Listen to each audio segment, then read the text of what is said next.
Olá, tudo bem? Gente, escute agora o relato de um injustiçado deste país. Até logo. A morte civil.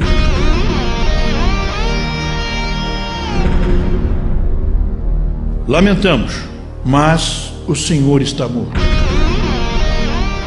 Foi assim. De repente, numa quarta-feira de tarde, que tive de enfrentar numa surpresa brutal e sem apelação o bilhete verbal, polido, gélido, se desenrolando do outro lado da comunicação telefônica, iniciando uma amarga depressão, com velocidade sônica, extensiva, até a implosão familiar. Um bilhete resumido, expulsório, fatal, declarado por um conselheiro editorial da Divisão de Programas de Difusão Cultural, caramba, de uma conhecida editora, decretando sem mais a minha morte civil, com o lacônico: lamentamos muito, mas o senhor não poderá assumir este cargo, devido à sua idade. São normas do regulamento político interno da editora. Regulamento interno? Normas de políticas? Pô, que é isso? A idade a que ele se referia era de corajosos, batalhadores, teimosos, 60 anos, que me tem trazido pela vida fora. Escritor, jornalista, ex-militar de carreira, alguns importantes prêmios, livros, filhos, netos e um currículo de 6 páginas. E que me sustentam ainda valentemente em 10 horas diárias de trabalho intelectual, árduo, pela mais estrita sobrevivência. O cargo do qual me descartava, o de representante e produtor regional de uma revista semanal segmentada no interior de São Paulo. Chefe de departamento. No caso, o posto seria em Campinas, cargo ao qual me candidatei seguindo as normas de uma circular conjunta do Ministério do Trabalho, Sindicato de Jornalistas e Associação Nacional dos Editores de Revistas, que estabelecia concurso de títulos jornalísticos, sem menção nenhuma à idade. Indicado pela Associação de Editores, aprovado pelo Conselho Administrativo da própria editora, no dia 8 de agosto último, recebi um telefonema do chefe da Divisão de Recursos Humanos, dizendo assim: que o meu nome for aprovado, meu salário seria tal, meu contrato de 4 anos, quando é que eu poderia seguir para Campinas? Meu coração batia descompassado, minha alegria causaria inveja ao mais feliz dos jovens, ao receber o presente sonhado.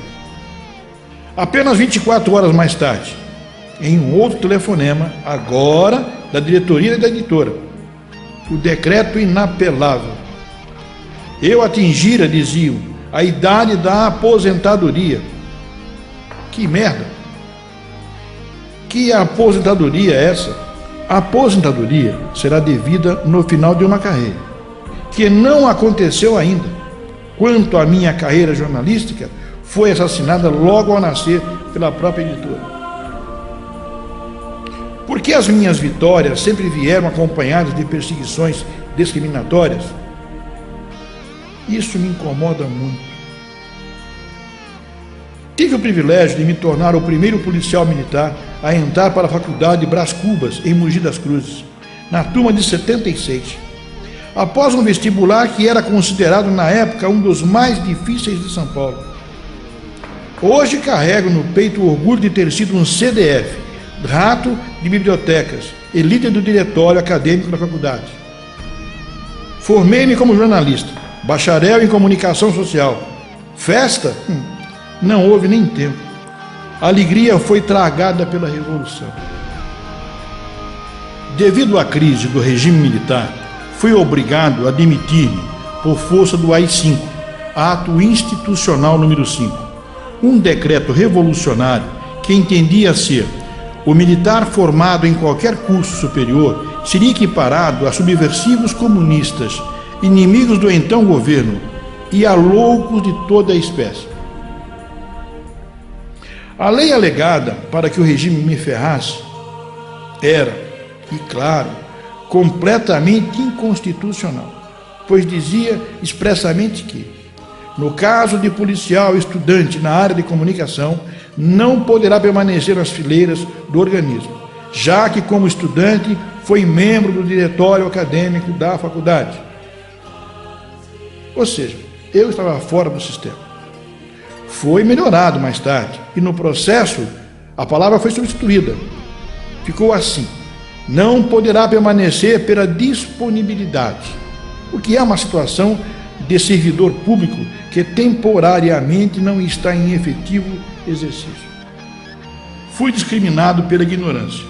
Um raio havia caído sobre minha cabeça, jogado fora do sistema, descartado por exceder o padrão de base. Durante todo esse tempo lutei como pude pelos meus direitos. Uma luta longa que não cabe numa breve dissertação e que se complicou com pormenores políticos. Durante a ditadura, minha readmissão foi vetada por um general que, segundo ele, quanto à minha readmissão, ela constituiria perigosos precedentes para a volta dos caçados políticos, principalmente pelo fato de ser um jornalista. Como o raio cai sim 2 vezes no mesmo lugar, hoje sou atingido novamente pela discriminação, desta vez a etária, mas que implica também com uma discriminação política anterior, flagrante desrespeito aos princípios constitucionais. E de acordo com a lei, eu até decorei isso, o artigo 7º, inciso 30 da Constituição proíbe discriminação de qualquer tipo, e que alguém seja impedido de tomar posse ou exercer cargos por motivos de raça, sexo, idade, credo ou estado civil. Pela segunda vez, a editora arrogantemente alega o seu regulamento interno para espezinhar a lei. Quando liguei e defendi meus direitos, tentaram o clássico golpe da cortina de fumaça. Não seria exigência da editora, mas sim do Sindicato dos Jornalistas. Após um cortês telefonema da presidência do Conselho de Ética daquela entidade, assegurando-me de que aquela informação não era verdadeira, recebi ainda uma carta do próprio presidente sindical que dizia: com relação à sua consulta sobre um suposto veto à sua designação por razão de idade, cumpre-me manifestar-lhe que não há constatado a existência de qualquer decisão sindical em tal impedimento. E agora, meus caros amigos, como fica a situação? Pergunta que fiz ao próprio ministro do Trabalho, em 2 cartas, que ficaram sem respostas. Estranhei, porque nem os assessores de imprensa responderam. Jornalistas são educados, até mesmo com velhos companheiros. Veja-se o presidente do Sindicato dos Jornalistas. Depois eu entendi o silêncio. As minhas cartas devem ter chegado a Brasília na semana em que nossos ministros e demais estavam preocupados com o saldo do mensalão e todos mantendo importantíssimas conversas políticas com assessores do presidente Hugo Chávez, em visita providencial ao Brasil, que trouxe em sua comitiva um conselheiro político da Bolívia para que fosse ouvido. Um ancião de 70 anos. Ironia, e eles não me ouvem. A quem devo cobrar sofrer de depressão? Alguém sabe o que é isso? Claro que não. Merda, eu sei. É caracterizado na pouca atenção dos familiares e em atitudes pouco carinhosas no ambiente de casa. Por que não restituem a minha sensação de utilidade, agora bastante estremecida? A política nacional do idoso garante o direito à vida, saúde, justiça, educação, transporte, esporte, moradia e lazer.